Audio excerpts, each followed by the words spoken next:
còn mãi mong chờ, mãi dù có biết trước mối duyên ta là khói sương, giọt lệ vương bờ mi khóc ai suốt đêm dài, nặng chịu đôi vai em nghe con tim chợt nhói đau. Em không hẳn tránh đâu người, tránh cho mình vì quá yêu đôi trước giấc mơ tình yêu. Giờ còn em ôm mùa khói xót xa muôn đời, chuyện tình đã bay đi xa xôi ơi người ơi.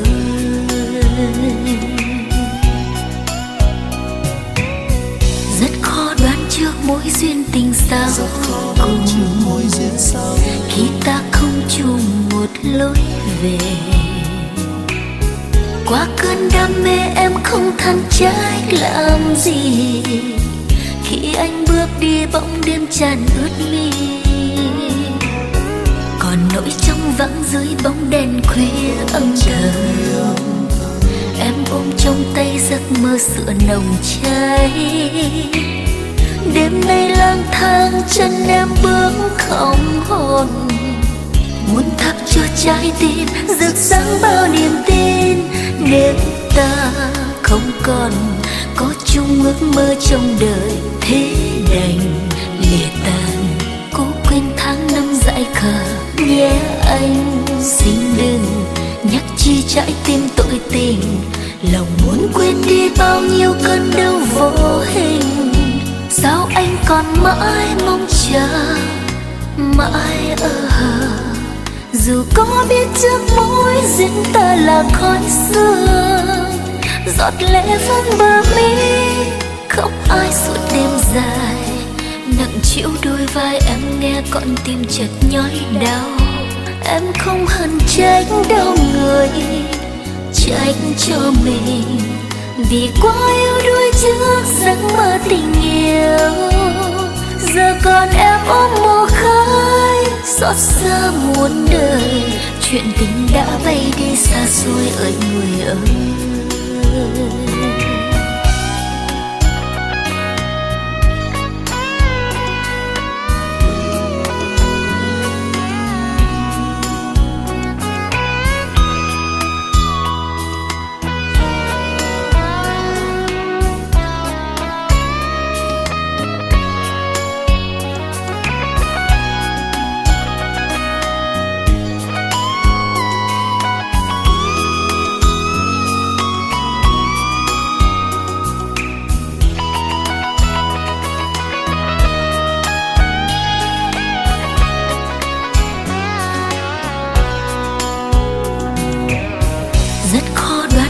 Mối duyên tình sao cùng, khi ta không chung một lối về.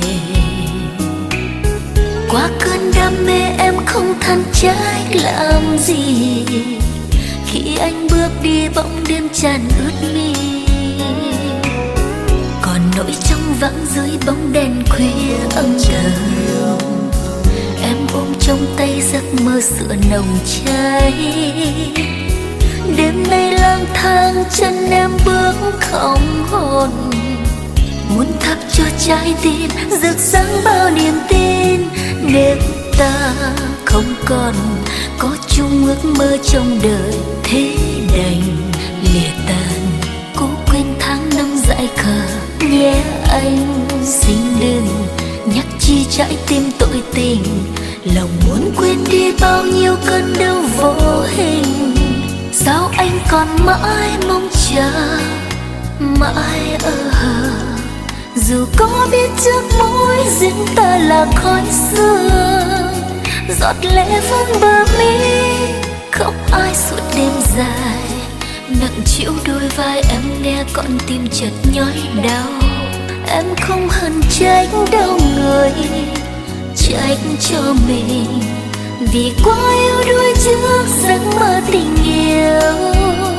Giờ còn em ôm mùa khói xót xa muôn đời, chuyện tình đã bay đi xa xôi ơi người ơi. Chuyện tình đã bay đi xa xôi